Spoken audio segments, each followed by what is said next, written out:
early piece called Freedom that's in the materials at about page 10. That the right to liberty is actually two rights. What I call the derived right, which is a right not to be coerced by the state for bad reasons. And let's call it a substantive right to liberty, which is a right that certain actions not be coerced by the state for any reason. So the distinction is between the focus of the right on reasons or on actions. The derived right protects one from badly reasoned, badly motivated legislation.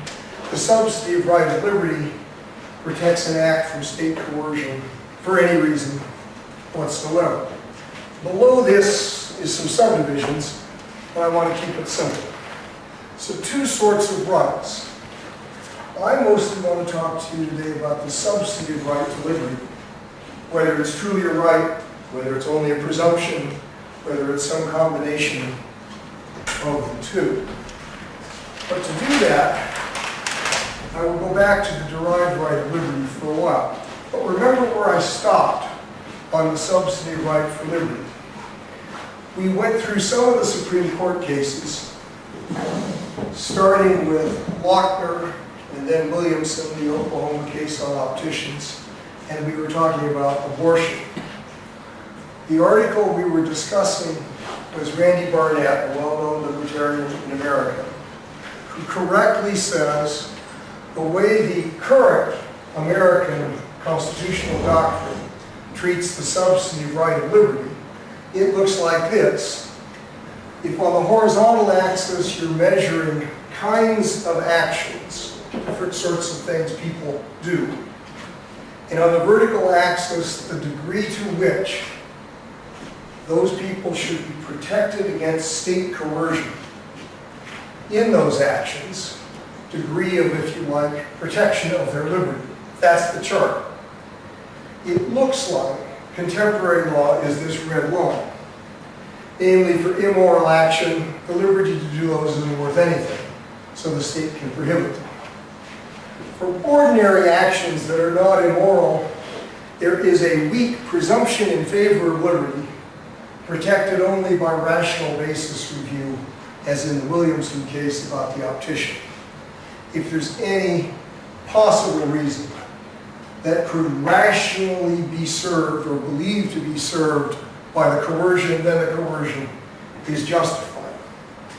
But there's a small class of actions that are fundamental liberties in the sense that they get very high degrees of protection.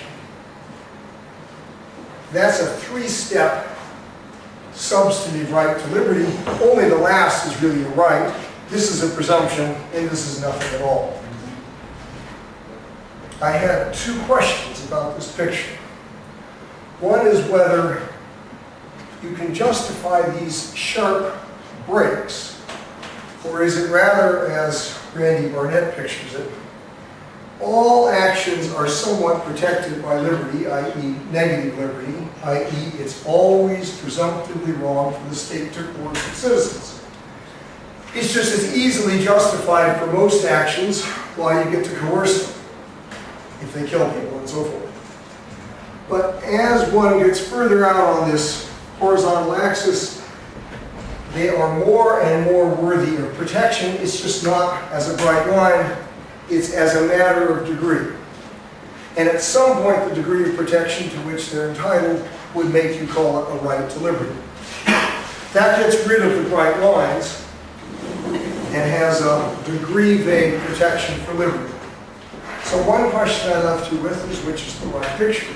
Can we justify this sharp break in protection by saying something about what kind of actions these are that make it plausible they're specially entitled to protection against state coercion?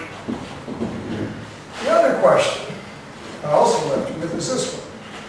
Whether you have this picture or this picture, you need to say something about what measures, by the kind of action citizens do, a greater and greater degree of protection against state coercion. Why are some actions more liberty-worthy than others?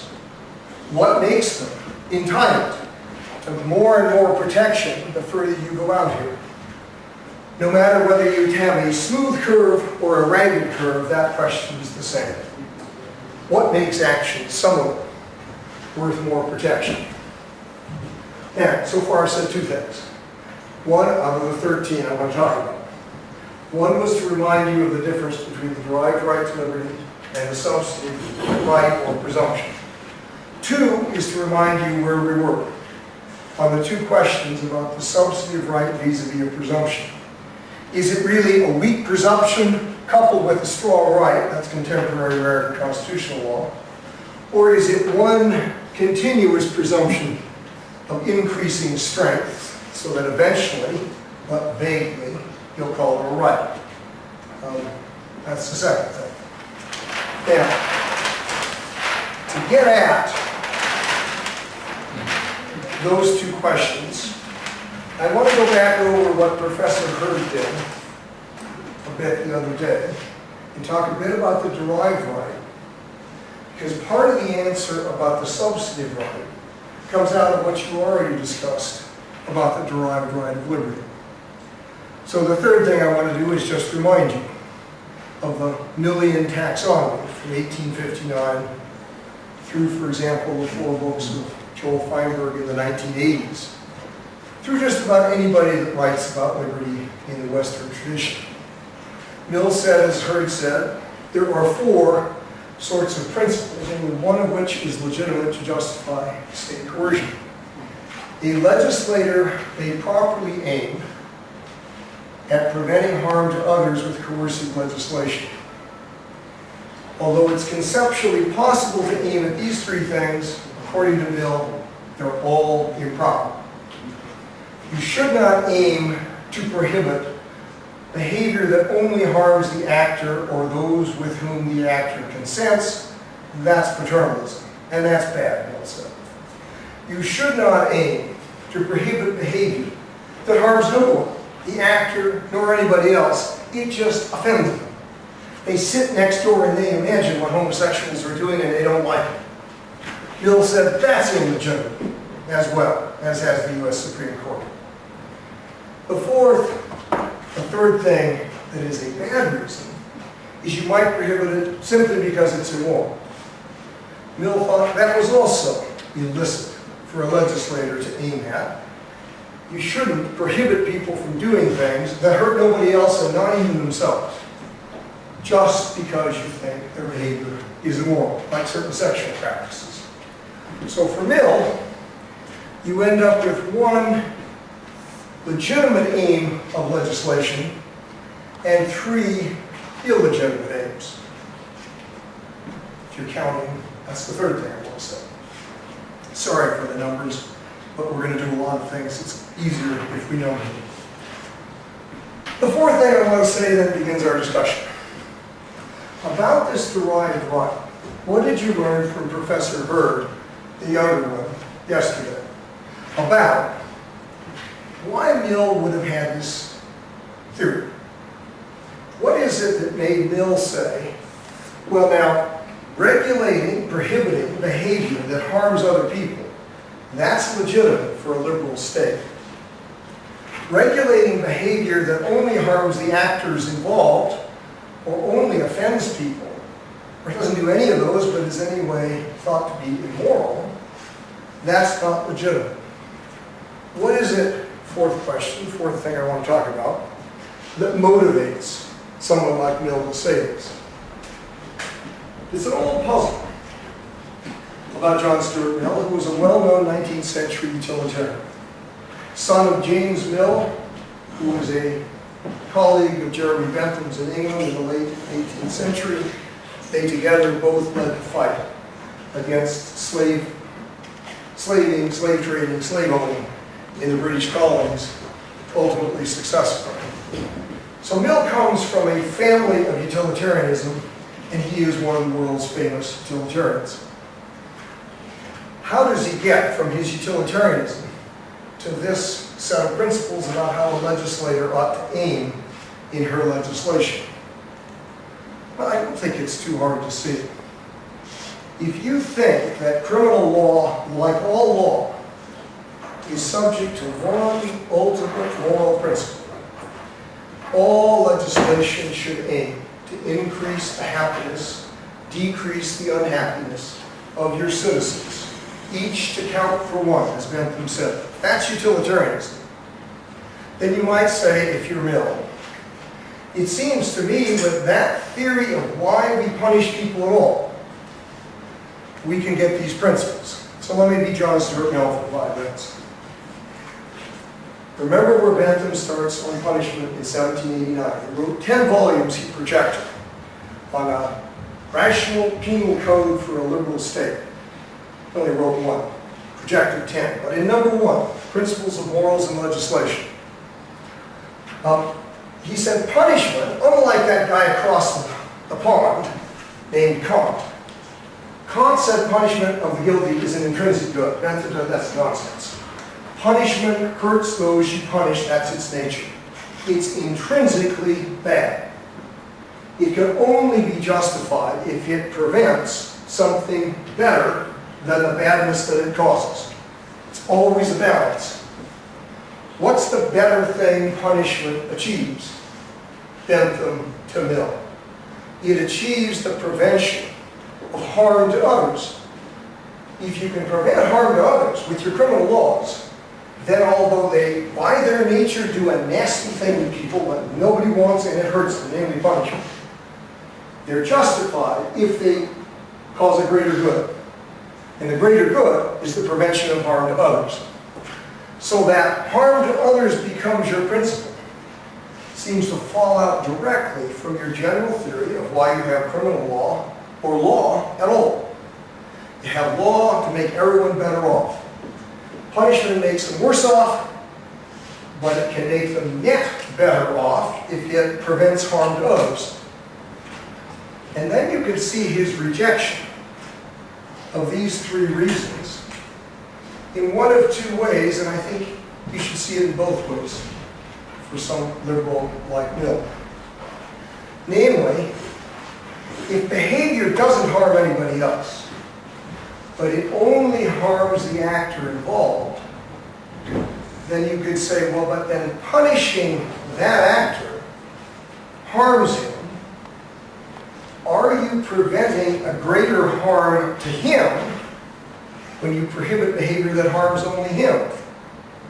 Well, he doesn't think so, because he wants to do it. In which event, you don't have harm to others justifying doing the harm that is punishment. You only have harm to the actor who doesn't regard it as a harm, which would justify doing what he would think is a harm, which is punishing him. You might think a utilitarian would say, no to this one. You can't justify doing the harm of punishment to him by preventing behavior that he doesn't think is a harm and doesn't harm anybody else. Similarly, if the behavior isn't harmful at all, not to the actor and not to anybody else, if it only offends people, you might think Mill's view is, well, offense is at most a soft harm, as it's usually called, a psychic harm. It couldn't possibly justify the state imposing the hard harm that is punishment, locking people up, killing them, taking away their property. It couldn't justify on a utilitarian balance the hard harm that is punishment by the soft harm that is the prevention of offense. Thirdly, that something is immoral, that doesn't harm anybody else, doesn't harm the actor, and doesn't even offend anybody. There's no gain in utility in prohibiting things that harm nobody else, don't harm the actor, don't even offend anybody. Only gain in utility would be if somehow doing the moral thing had some utility. Bentham's famous line. He said, legal rights are nonsense. But he said, they're only simple nonsense. Natural rights, the morality of natural rights, he says, that's nonsense on stilts. So, as a good utilitarian, there's just zero gain for a utilitarian, out of punishing, prohibiting actions that don't hurt anybody else, don't hurt the actor, and aren't even offensive. They're just wrong. There's no gain, but there's clearly a loss because you're doing the harm that is punishing. So you might think this falls straight out a utilitarian theory of punishment. Criminal law exists to prevent crime. Crime should be defined as only those things that you really want to prevent, namely the ones that are behaviors harmful to others. Not behaviors only harmful to the own actor, or only offensive, or not harmful in any sense, but simply immoral. A straight utilitarian motivation. Now, when we were discussing Justice Peckham's opinion in Lockwood, the case in New York, bread bakers, I think you can see a second motivation for these limiting principles. So now divide this million list up into, these are the good guys, yes, this you can aim at, and no, you can't aim at these. The first view of the no's is you can't aim at these because you don't get a gain in utility. But a second view, harder for Mill to justify as utilitarian but seemingly present, is to say it is independently offensive to liberty to have legislation tell people what's good for them. It is independently offensive to liberty to tell people that what they want to do can be prohibited for no better reason than that others don't like it. It is independently offensive to liberty to think you can tell people what they can't do, even though it doesn't harm them, anybody else, or even offend anyone, just because the majority of your citizens think it's immoral. You can see Mill as having an independent motivation for these three no's, in addition to thinking there's simply an absence of utilitarianism. Now, I don't know how much that is by way of reminder, but nonetheless, I think that would be a standard view of what motivates the Millian taxonomy and the line he draws. The liberal state, in its criminal law, might only aim to prevent harm to others by coercing behavior harmful to others. It may not aim at the good of the individual coerced, even if it's harmful to him, nor may it aim to prevent offense, nor may it aim simply to prevent what's wrong. What happens if you leave the social philosophy of utilitarianism? And as one of you asked me some days ago, what if you read more Kant and Hegel? It might be good for you. What if you're Kantian or Hegelian about punishment? You don't think criminal law exists to prevent harms. You think it exists to punish culpable wrongdoers who deserve to be punished. You think like Kant, namely, I see there is a Kant University in Kaliningrad. Well, I think he would have called it Königsberg. He did teach under the Russians. Did you know that for several years when the Russians took Königsberg? So perhaps you would recognize it. Kant, the reason you punish people is because they deserve it. Justice is served. Even if the last man on an island is a murderer and the society is going to disband, justice is served, retributive justice, by punishing people who deserve it. It's not to prevent crime. It's to make bad people pay for their crimes that you have a punishment system called the criminal law. Suppose you thought that, as indeed some of us in the 21st century do. In the English-speaking world, if you want a defense of that, chapters 2 to 4 of Placing Blame by Michael Moore, for example, defend that in detail as the right theory of criminal law. Suppose that's your theory of the criminal law. Would that generate the harm principle? This is the fifth thing I want to discuss with you. Change the theory of punishment. Does it change the theory of proper legislative aim? And the answer is surely yes. If you think with Kant, the aim of the criminal law is to punish guilty people, then you should legislate substance to the criminal law prohibitions in accordance with what you think makes people guilty. What makes them guilty? Doing morally wrong things with that wrongness in their mind that we call culpability makes them deserving of punishment. and you end up not with a harm principle, you end up with a wrong principle. Namely, a notion that you should aim in your criminal legislation to prohibit all and only moral wrongs. That would be a quite different theory of legislative aim. Now, once you see this possibility, that a Kantian liberal state looks a lot different than a Bentham/Millian liberal state in its principles, you should also see there's a third possibility.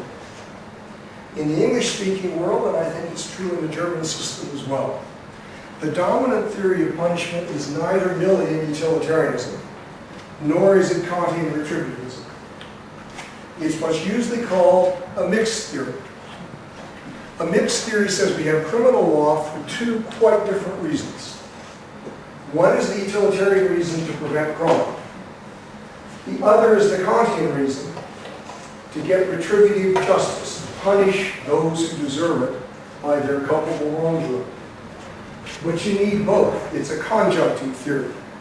You need both prevention of crime and you need some retributive justice in order to justify the criminal sanction, in general or in any particular case. Usually called the mixed theory of punishment. If you held that theory of punishment, what theory of legislation would you have? Well, then you'd have a theory that said any act that is harmful and is morally wrong can be prohibited. Any act that is either not harmful to others or not wrongful may not be prohibited. Douglas Husak's recent book, Oxford Press 2008, called Overcriminalization, adopts this kind of mixed view of punishment. There's two good reasons to have criminal law and to punish people: prevention of crime and retributive justice. No surprise in his principles of legislation, the things at which legislatures may permissibly aim in coercing their citizens, he has both a harm to others principle and a moral wrong principle. No surprise, because those then are the two criteria of valid criminal legislation that you would have to have. So, if we're still talking about Professor Hurd's topic, legitimate aims of legislation, notice the utilitarian says the only aim is to prohibit harms to others. That's what justifies the harm or punishment. The Kantian retributivist, or the retributivist in general, says your proper aim is to punish what's morally wrong. To get those who deserve punishment by doing something morally wrong, the punishment that they deserve.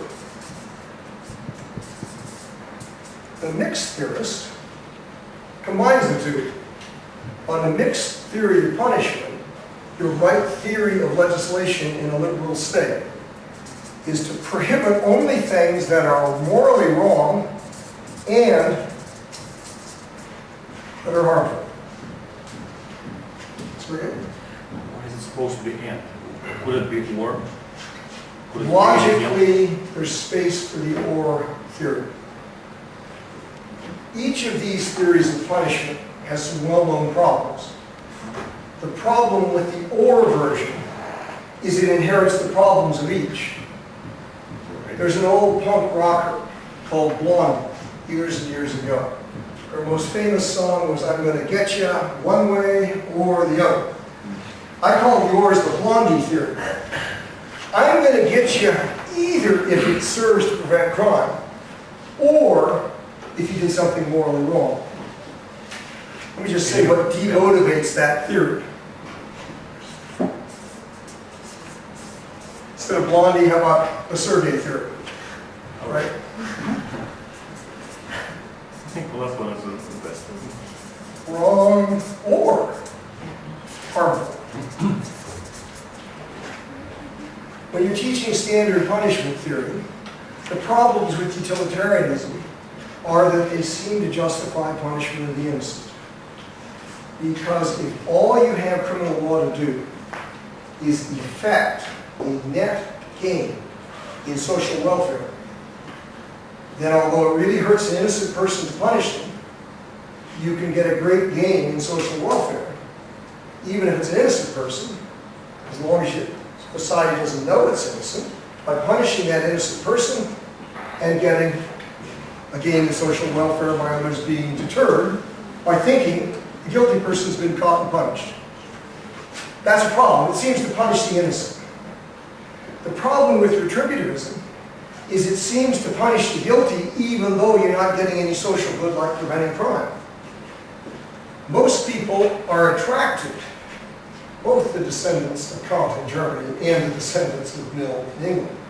Most theorists are attracted by the mixed theory because it eliminates both of those problems. You don't punish behavior if it's not wrongful because being wrong is a necessary condition of punishment. You don't punish behavior simply if it's wrong, if it doesn't affect some gain in crime, because being harmful to others is a necessary condition. So the and is deliberately chosen. This theory of punishment, unlike this one, doesn't suffer the serious problems of each of these two theories. I mean, despite that, I'm up here, but nonetheless, most people are down here, and there's nobody over here that I know of. Yeah. Well, actually, I'm basing on my position on your article.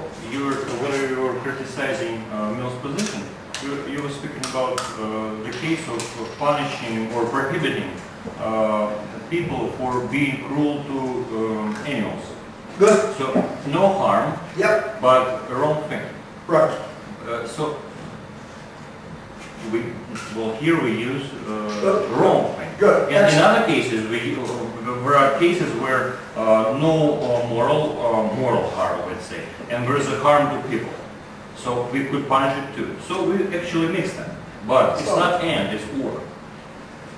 Only if you come out one way rather than another on those thought experiments. What Sergey has reminded you of is indeed what both Professor Hurd and I have talked about at various points in the readings and here. If you have a mixed theory that has two conditions, individually necessary and jointly sufficient for a justified coercive punishment, then there's two kinds of counterexamples. When you have wrongs without harms, can those be punished? And we have harms to others without wrongs, can those be punished, right? So, let's do that. I think she must have done some of this with you yesterday, yes? Awesome.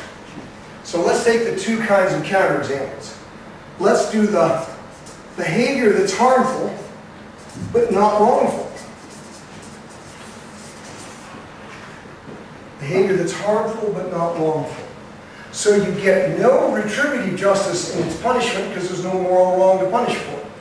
But you do get, on a utilitarian ground, prevention of harm to others, as long as criminal law has some deterrent effect, or at least an incapacitating effect, about the particular individual. What was her example yesterday? I presume she gave you something like competitive injury, right? I'm running a perfectly good business. You can run it better than me, so you put your business next to my business. I am seriously harmed. I am put out of business and bankrupt when my children starve. Remember, the capitalist companies don't have any safety nets. They starve. It's really harmful. But it's wrongful. It doesn't look wrongful. You think everybody is entitled to compete, and losers lose in a capitalist economy. That's how it works. And then the question is, well, maybe we're wrong about that. Maybe we should punish harmful behavior that's not wrongful. Examples from Hurd's book are boxing. There's lots of harm in boxing. Given its consensual nature, nobody thinks of it as wrongful to throw a punch. It only becomes wrongful if you throw a low punch against the rules. Ordinary punches are harmful, but they're not wrongful. And therefore, many people think, shouldn't be criminal. So it looks like this shouldn't be punished. Do you think this should be punished, those cases?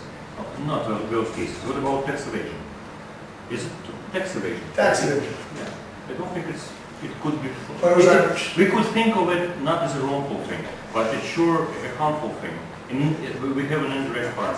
Yeah, And that is, but is that what most of you think? Do you think tax evasion is not I harmful? think it could be thought of as not a wrong thing, because the state is a system, is a machine that takes money from you. So it's not bad thing to take some But if money. I don't pay my taxes, what happens to your taxes? I don't know. They go up. They have to go up or you end up like America. Come Tuesday, we're bankrupt. So your taxes have to go up if I don't pay mine. In which event, it's wrongful not to pay your taxes. It's wrongful not to contribute, I think. In which event, you ought to punish tax evasion. What does it mean to be wrongful? How do you verify It's wrongful in the way that free riders in economics are always wrongful. When we have a collective enterprise, the old example is a streetcar where nobody's collecting the fare, it's an honor system. We all pay a certain amount, and that allows the streetcar to operate to all of our benefit. But if I become a free rider, and I see that if I don't pay, you're still going to pay, then I get to ride for free and you have to pay. And eventually, you're going to have to pay more or the system goes bankrupt. In which event, I am not contributing to something from which I am benefiting. For me, that's wrong. I think you ought to contribute. Now, if you don't think that, then that's not a good example, but I think that, in which event, it's harmful and it's wrongful, in which event you can punish it. For me, just hard to find maybe to find more, a better example. But I still think we could think of example because it's really I'm thinking of the wrongful term because it could be wrongful for some people and not wrongful for others. So we could think of the criminal prohibition that not everybody shares. So some people would think it is not a wrongful thing to do, but is criminalized. Let's That's my position. leave aside disagreement. You don't actually need disagreement to make your point. Did Professor Hurd use cruelty to animals yesterday as an example? Burning cats for fun. Most criminal codes prohibit burning cats just because you like to hear them scream. It's nasty, right? Now, that doesn't harm anybody but the cat, as long as nobody has to listen to it. And it's not, stray cats. Killing stray cats for fun doesn't harm any actor in our system. Cats aren't citizens. You may remember when the Roman Emperor Caligula made his horse a citizen of the Roman Empire, but that was to show his power to do something that nobody thought could possibly be the case. Cats are not citizens, so harming cats is not harming others under the harm principle. Sure looks wrongful to me to burn a cat for fun. In which event, it's wrongful, but not harmful. And once you see that example, in his book, Harmless Wrongdoing, Joel Feinberg gives you these kinds of examples. Imagine a rather excessively celebratory Irish wake. Somebody dies, the Irish get together and they drink and eat and have a good time to celebrate life. Suppose the way they celebrate it is they have a body of the deceased and they serve it up, as he puts it, with garlic and cloves, and they cook it nicely, and everybody has some good Irish beer and a piece of the deceased. They have a feast to celebrate the passing of the deceased by eating his body, a cannibalistic wake. You might think that doesn't harm anybody, the guy's dead. But you might also think it's wrongful, or you might not. What about this one, Feinberg says? Suppose people get tired of special effects. They want to see the real thing the way the Romans used to see it. So they rent Yankee Stadium in New York City. They don't allow anybody in who's not consenting, and they charge high ticket prices, and they pay all participants extraordinary sums of money to participate. If you lose, you're dead, so they pay it to your estate. And then they have real Roman gladiatorial contests. It doesn't harm anybody other than those who are fully consenting adults, both who paid money or are going to be paid money to take the risks. But you might think it's wrongful for human beings to engage in the enterprise even though it's not harmful. Now those examples look better, right? That looks like you could prohibit wrongful behavior even if it's not harmful. Of course, who believes that? Well, people like me. People who are retributivists about the criminal law think this is exactly right. Of course you can punish wrongful behavior that's not harmful. We just don't think you can punish harmful behavior that's not wrongful. You can punish wrongful but not harmful, but you can't punish this. A mixed theorist about punishment shouldn't think you could punish this either, but a utilitarian would. We wouldn't think you could punish this either. General point. Where you think the theory of punishment is correct determines what's the proper theory of legislative aim. So, I think I've made 7 points on my calculation. We started with Mill. What makes Mill intelligible is his general theory of punishment, which is utilitarian. What would make the only aim at wrongdoing plausible would be a Kantian theory of punishment. What would make aim at either wrongdoing or harm-doing together plausible would be a mixed theory of punishment. These 3 theories of punishment leads to 3 theories of proper legislative aim. That means at the end of the day, when you're taxonomizing legislative aim, suppose you're a mixed theorist. You think it takes both wrongfulness and harmfulness to justify punishment, coercion. Then your list is going to look a bit different than Mill's. Proper legislative aim is going to be, you may only aim to prohibit wrongdoing when it's coupled with harm to others,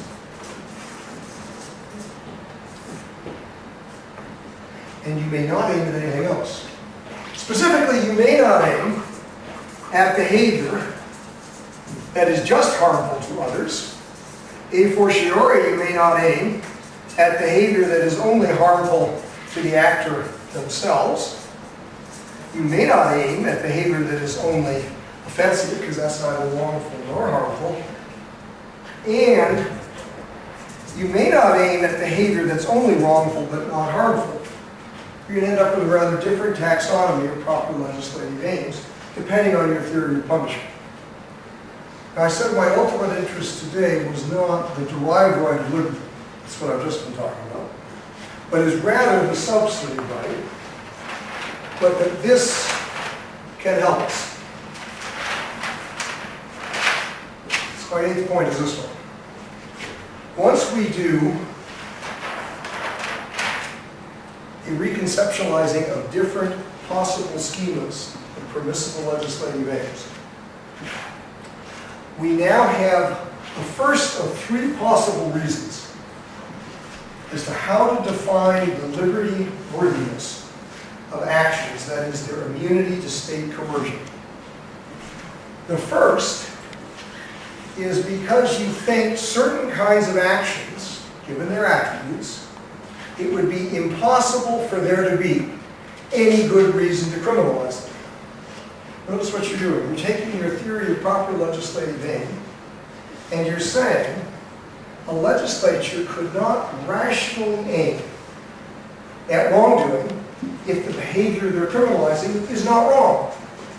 A legislature could not rationally aim at prohibiting harm to others, preventing harm to others, if the behavior they're regulating isn't harmful to others. You're deriving substantive limits on the kinds of actions that can be prohibited for any reason from the limits on the kinds of reasons that may properly motivate legislation. Does everybody see the general move? It's from reasons to actions. There are only some reasons that are proper. You couldn't rationally have those reasons unless the actions had certain characteristics.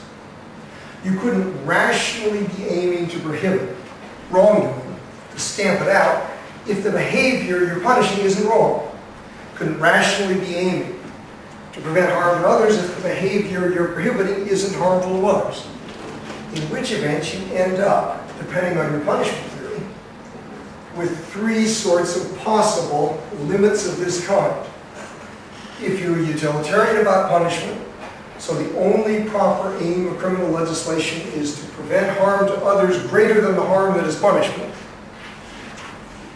then if an act is not harmful to others, it can't be prohibited. If you're a Kantian, criminal law exists to punish all and only those who morally deserve it. Then if the act isn't morally wrong, there's no retributive justice gained out of punishing it, so don't prohibit it. You can't prohibit acts that are not morally wrong, because the thing you're trying to do with the criminal law, punish wrongdoers, won't be done, which events you can't punish acts that are not wrong.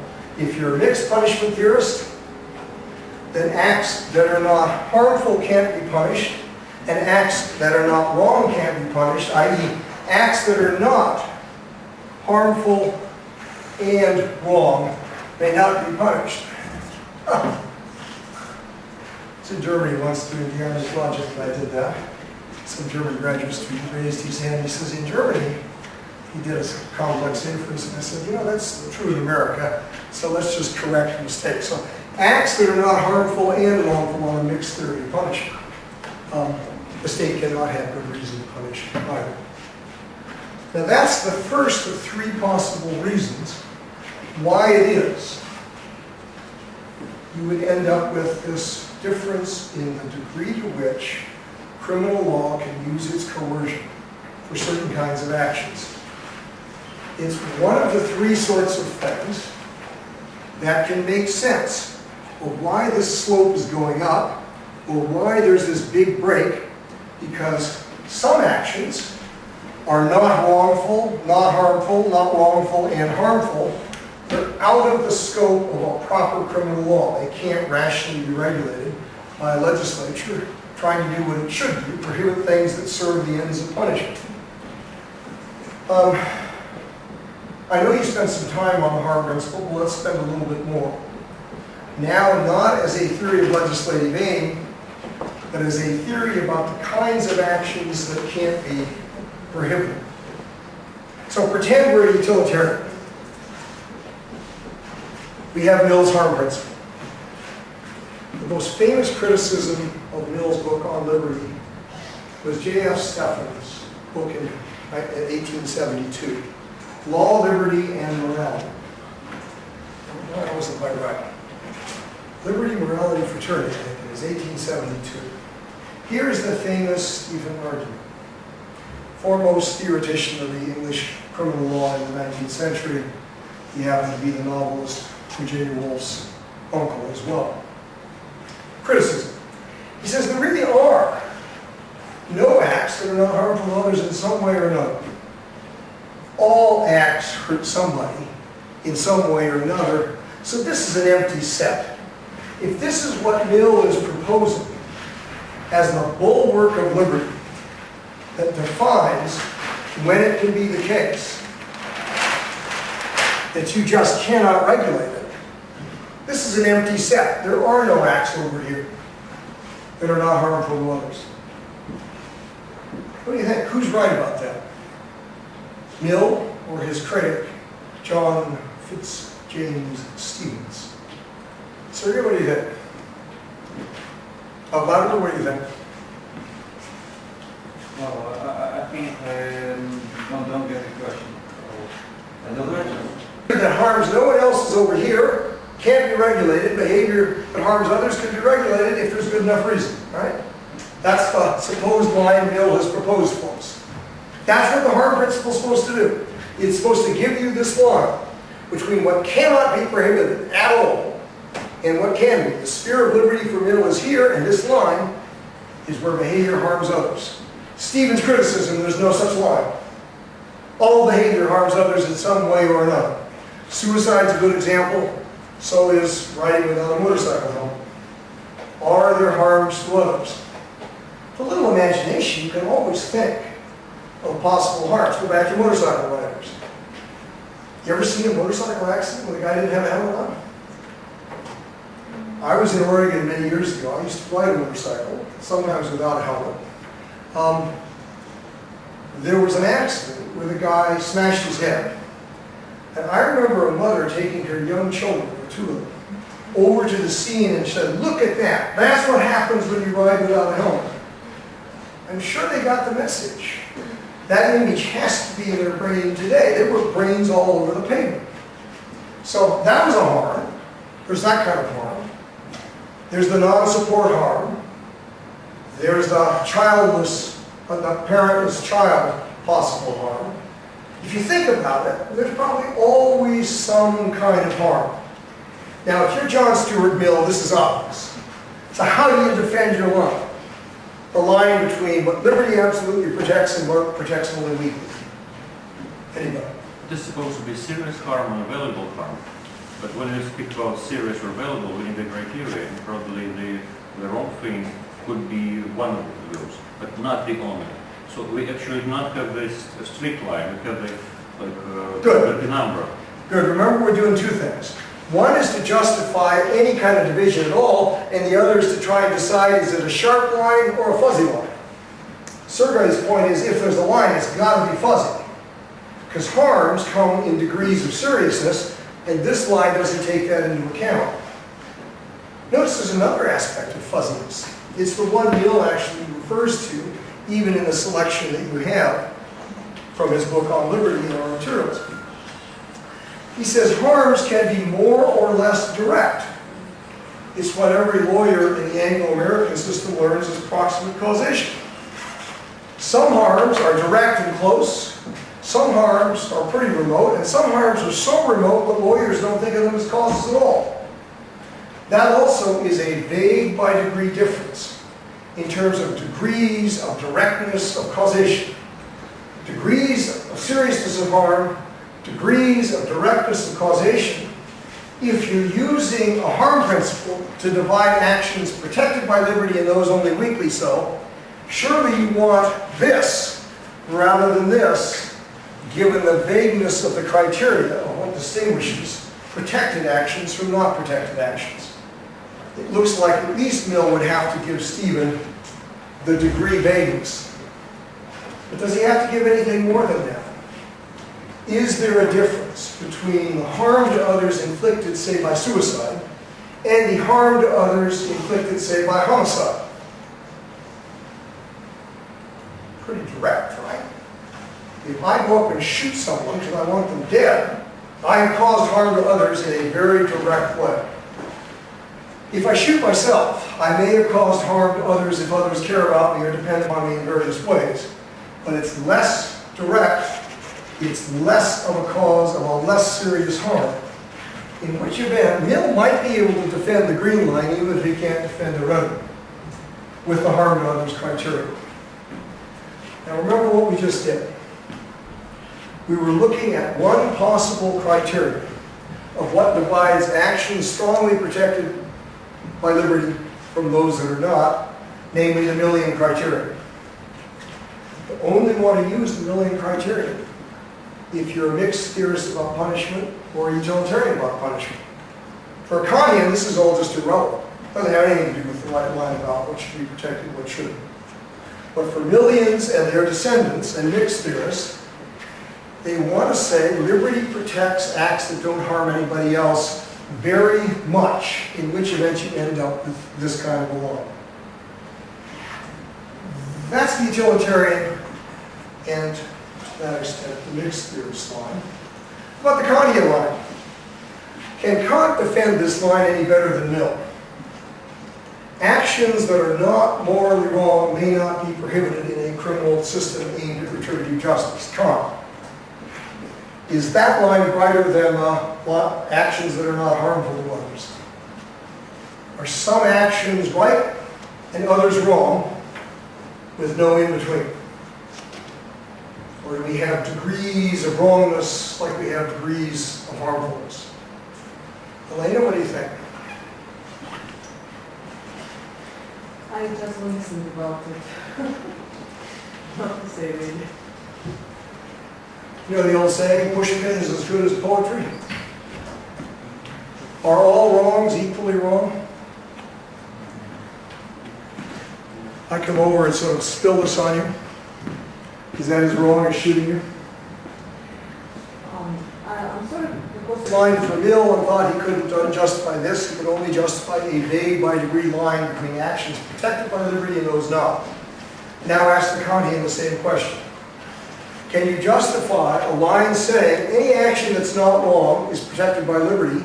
Those that are wrong may be prohibited by the criminal law if certain good reasons are produced, in addition to just that it's wrong. Is that a bright line, or is that only at best a vague by degree line?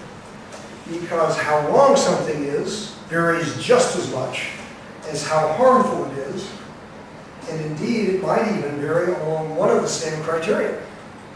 Many moral wrongs are wrongful in that they cause harm, in which event it might be just as vague, and not just as vague, just as vague for exactly the same reason.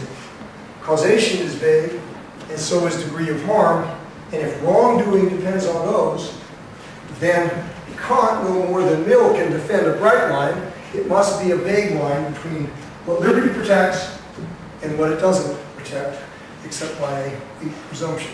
I see him some conservative. Well, you told two positions. First, is there a strict line? And can Kant sustain or argue for that line?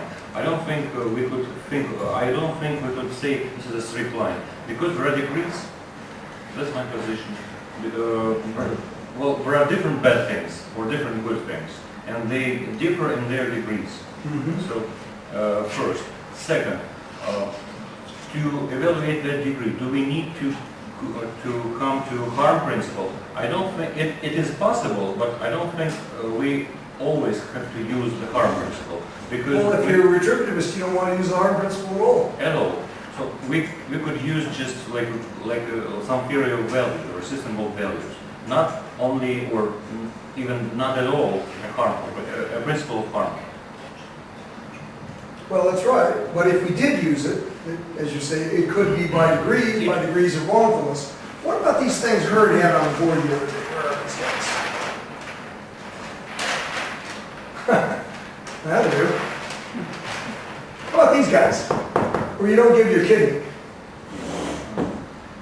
As I understood my report on what you believe collectively, is that even though your brother or your cousin needs your kidney, it would be suberogatory not to give it, supererogatory to give it, but you're not obligated to give it. If that's what you think, do you have the capacity to criminalize suberogatory acts if you think criminal law should be punishing deserving people? Or is that something we can have a bright line for? Suberogatory acts are lacking in virtue, but we can't punish that. Obligatory acts are wrong not to do or to do if they're prohibited. That we can punish. Did most of you come out saying you didn't have to give your kidney? Is that where you ended up? This is a good example showing that we don't have a bright line. Well, here's what it shows. It shows it's not obligatory to do certain actions which it nonetheless would be morally good to do. Sure. So It would be morally good to do it, but it's not obligatory. In which event it's not wrong to do it, it just lacks virtue, or if you like, it's suberogatory. And then the question is, does that blur this line, or are suberogatory acts over here? They're lacking in virtue, but you can nonetheless punish them because they're bad, or are they over here? They're lacking in virtue, but there's no wrongfulness, there's no failure of obligation. So a retributive state cannot punish them. Liberty protects such suberogatory, i.e. non-virtuous actions that it was not obligatory to perform. I think Kant would say the second. This line can be pretty bright. Suberogatory acts may not be punished because they're not wrongful. They're lacking in virtue. So maybe this line looks better than you might think. Could you explain the last thing again? Well, you might think the only thing retributive justice justifies is making those who deserve punishment get it. People deserve punishment only if they do morally wrong things. They don't deserve punishment if they do things lacking in virtue.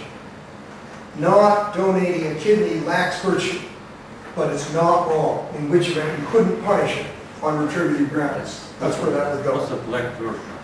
What is that? What's that? Lacking virtue? Lacks virtue. Well, I don't know. Herd had this big word. I was trying to make it simple. She had subarrogatory. All right. It lacks virtue. It would be good for you to give your kidney, but you're not required by morality to give your kidney. In which event it's not wrongful. It's lacking in virtue. i.e. it's not as good as it could be, but it's not wrongful. That's what I was trying to get at. If that line looks reasonably clear, then for retributivists, this line can look reasonably clear, although you've got the degree of wrongness that you still have to worry about. Now, what have we been doing? Remind what the forest looks like. We're trying to figure out whether you can say about certain kinds of actions, they have attributes marking them out for greater protection of liberty. As a first cut to possibilities. For a utilitarian, actions that harm no one else very much. For a retributivist, actions that are not morally wrong are protected. Actions that harm others or that are morally wrong for either of these people, prima facie can be prohibited. That's a first cut at how you characterize the actions deserving of more protection under the right of liberty. Remember I said there were three such kinds of reasons, that's only the first. The first kind of reason, saying what actions have to have in the way of attributes to make them worthy of being protected by liberty, is one of these things coming out of your theory of punishment and your theory about the derived right to liberty in terms of harms and wrongs. Now that's not what most of the Supreme Court cases we were looking at were doing. They thought in addition to this, there was also some other sorts of attributes of actions or choices that made them worthy of protection as part of this strong right of liberty. That is that you might sometimes have a moral and thus legal right to liberty to do the moral wrong thing. I know you discussed that yesterday a bit with her. If that's true, if you ever have the right to do the morally wrong thing, then this isn't enough. We need other criteria for what defines Mill's sphere of action immune to state coercion. This is only a good start. Depending on your theory of punishment, actions that are not wrongful or actions that are not harmful to other people cannot be prohibited. But even some actions that are harmful to others, like abortion, or actions that are morally wrong, like some parenting decisions, which are terrible, or atrocious with regard to kids, and harmful, nonetheless might be protected by this substantive right to liberty. The trick is to articulate what other sorts of attributes actions would have to be part of this strong right or sphere of liberty that's protected. That's what number B is. Number B is a stab at the degree of liberty taken by prohibiting an action. Namely, maybe it's the case that if you prohibit some kinds of actions, you intrude on liberty in some way greater than other kinds of actions. Remember, we started this discussion on Monday with Isaiah Berlin and degrees of liberty, the last long footnote in his essay. He said liberty comes in degrees. Maybe some prohibitions of some kinds of actions take more liberty than prohibitions of other kinds of actions. It looks like that could easily be the case. Here's some attempts through possibilities. One is, it's not an act at all, it's an omission. When the criminal law requires you to do something, as opposed to forbids you to do something. Remember the slogan I started with on Monday. One positive requirement takes more liberty than many negative prohibitions. So maybe people who are called libertarians often say this, you can define the sphere of liberty as a sphere of immunity from positive requirements in criminal law. Criminal law can't require you to prevent someone's death. It can prohibit you from causing their death. It can give you negative duties not to kill. It can't give you positive duties to save. I think that's plausible. In the old days when I took a course called Soviet Law, Harold Berman at Harvard, I remember the Soviet criminologists criticizing the cowboys of the West, i.e. America, because we don't impose very many positive duties. And at least in the old comrades courts of the Soviet Union, you had positive duties of rescue. Criminalized not to rescue. Who had it right? Capitalist cowboys of Western America, or the comrade courts of the old Soviet Union? Do you have positive duties to help somebody else? Yes. Not absolute. Not absolute. Morally, you think you should? No. Not only Close the morally, harm. Who's talking, Furrow? There's two options. If I cause the harm, then I have to say something. The second option is... That's right, suppose I didn't do that. Yes, the second option is if I have a legal duty or a contractual duty to care about something. Suppose you don't have that. If I don't, nothing from this, I don't have any obligation. And that's the law, right? Yeah. Morally speaking, suppose we're Kantians. We're going to punish wrongdoing, and the question is this wrong? Is it wrong not to, suppose I fall over here, I'm not still sick, and you see me gasping my last breath, and you all sit there and take notes. Is there any moral complaint? Of course. Well, okay, so it's not me, so it's you. Is there no moral complaint? Now, hard-hearted libertarians, as they're called in America, I think the answer is no, there's no moral complaint. You're not morally obligated to save anybody else. The old saying in the American West was, everybody carries your own water. If you run out of your own water, that's your problem.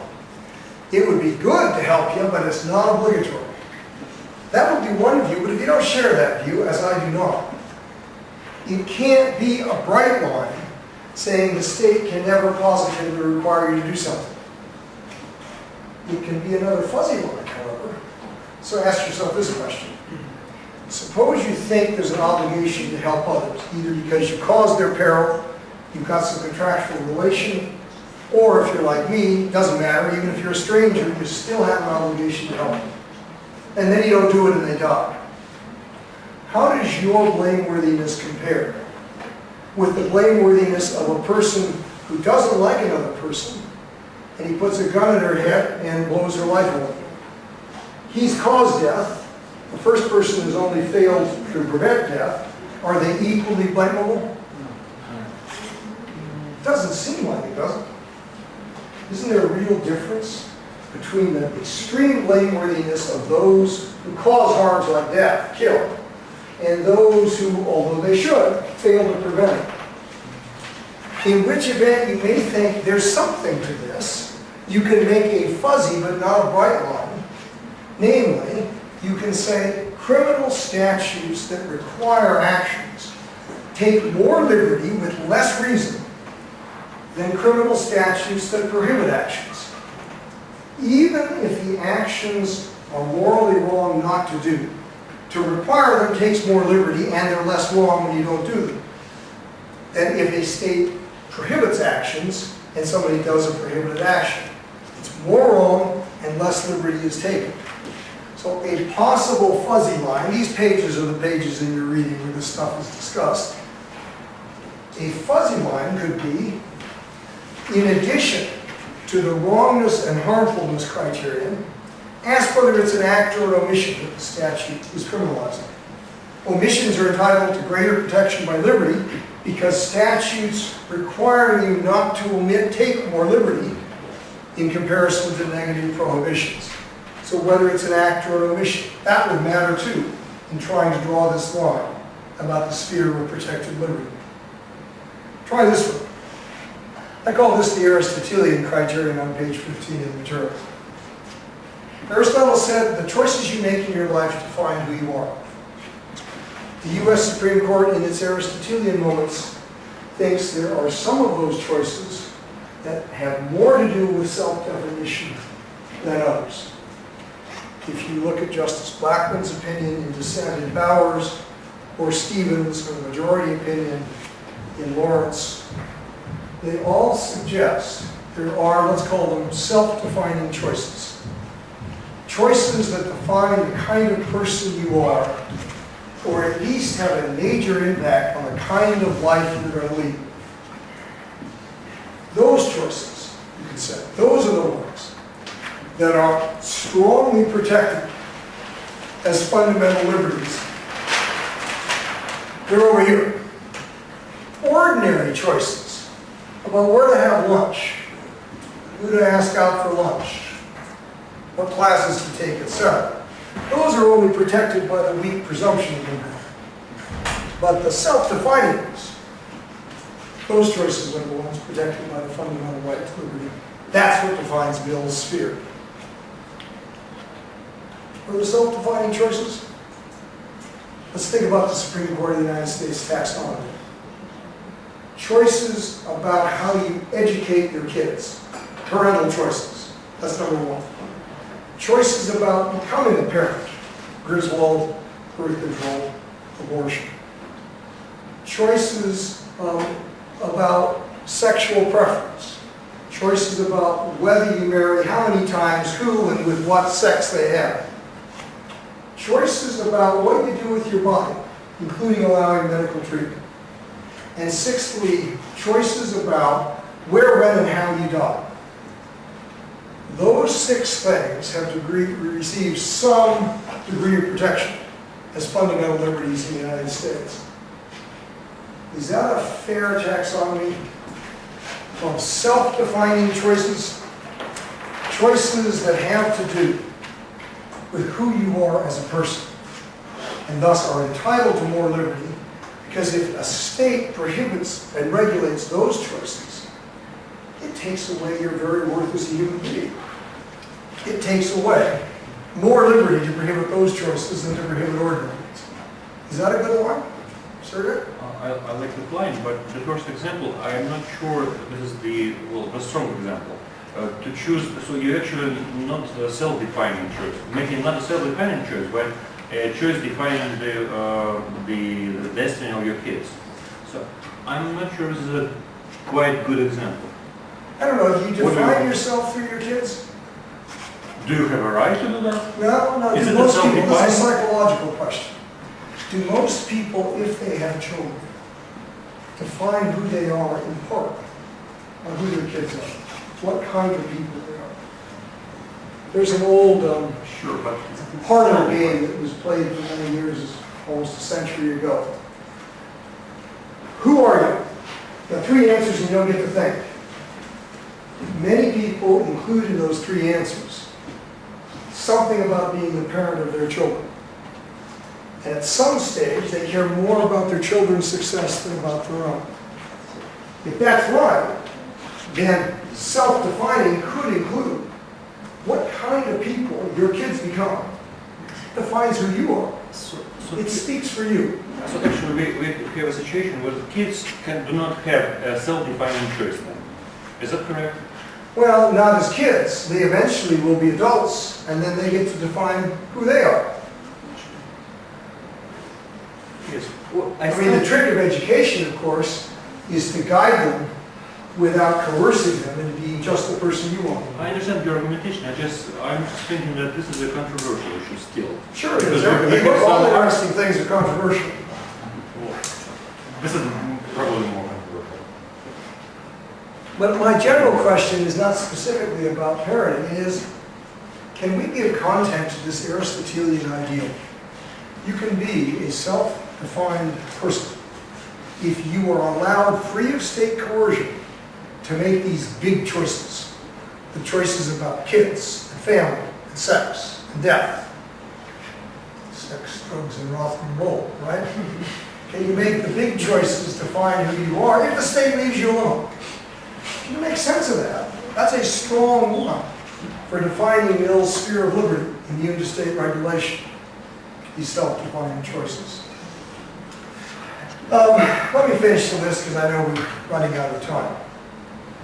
How about acts that are super or subarrogatory? Is that a category of action the state absolutely ought to leave alone? Here I think Kant's notion of liberty is very persuasive. When Kant says in the Rechtsstaat, you cannot coerce virtue. It is self-defeating to use state coercion to make people virtuous. You can indirectly cajole them into virtue.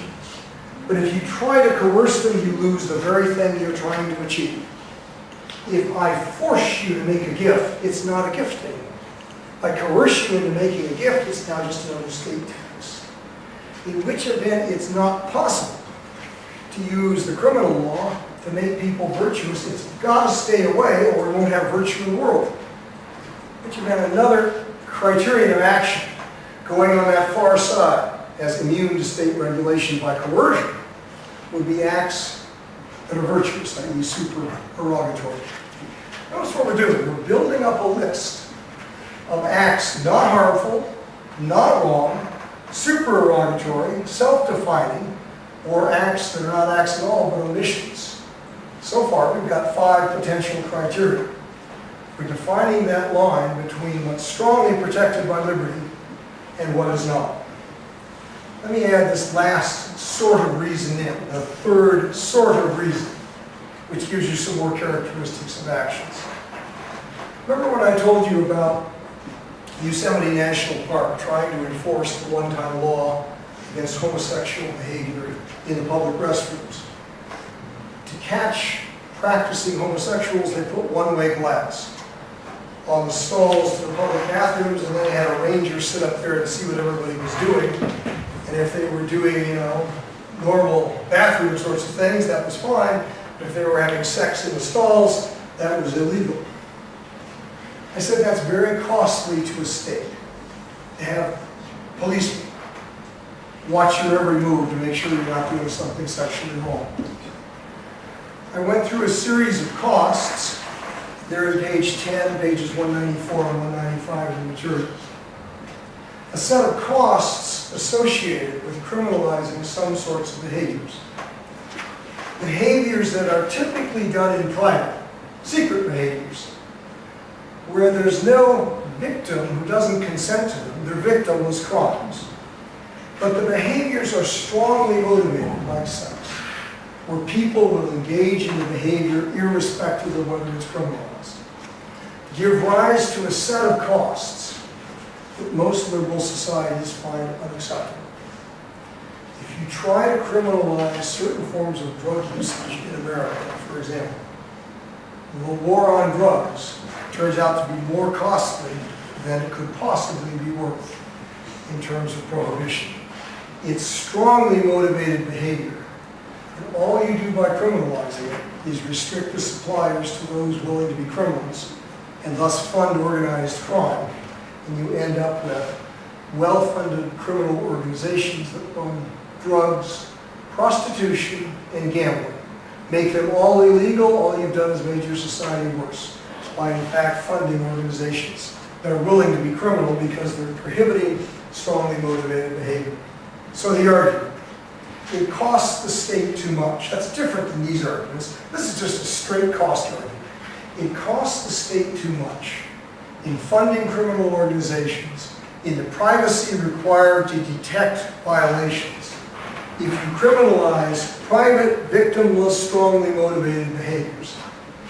If that's roughly right, we now have 8 different criteria for which you define strongly protected by liberty actions from those that are not. There's nothing wrong with 8 criteria. It's not like you have to pick between them. It might be like Wittgenstein's famous rope. It has 8 different strands, and it vaguely defines a right to liberty, immune to state regulation except for the most compelling reasons. That's at the end of the day where I come out about the strong right to liberty. I don't think you have to choose. I don't think any one of these or all of these in combination gives you the bright line that the U.S. Supreme Court seeks to define fundamental liberties and separate them off from ordinary liberty.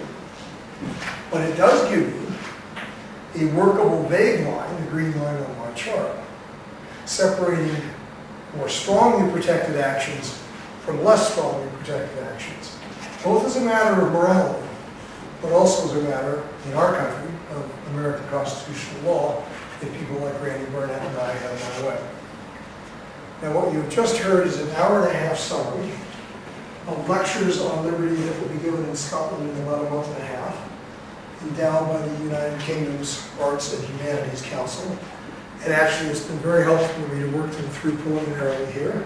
So thank you for your participation, even though mostly I know been talking at you this half. Thank you in general for participating in this seminar. I've really enjoyed it this time.